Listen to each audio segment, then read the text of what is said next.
తారక్ మధ్య gap తగ్గిపోయిందా? ఆగిందనుకున్న dragon మళ్ళీ మొదలైందా? అనుకున్నట్టుగా సమ్మర్ కైనా వస్తుందా? అసలు ఈ సినిమా షూట్ ఎంతవరకు వచ్చింది?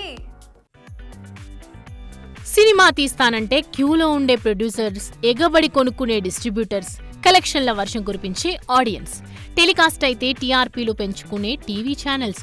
ఇది కన్నడ డైరెక్టర్ ప్రశాంత్ నీల్ స్టామినా. చేసిన 4 సినిమాలతోని ఈ రేంజ్ క్రేజ్ కొట్టేసిన మరో డైరెక్టర్ లేడు కాబోలు. అలాంటి ఈ మాస్ డైరెక్టర్ మాస్ కి కేర్ ఆఫ్ అయిన తారక్ తో జోడీ కట్టగానే మా హీరోకి మరో 1000 కోట్ల క్లబ్ పక్కా అని మురిసిపోయారంతా. కానీ సాఫీగా సాగితే అది cinema ఎందుకవుద్ది?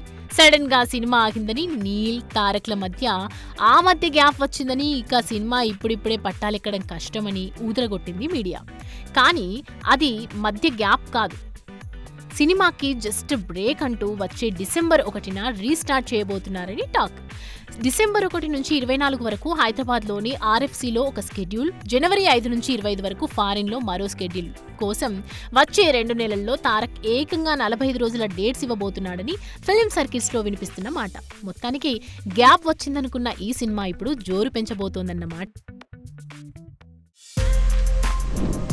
For more videos like this, subscribe Big TV channel.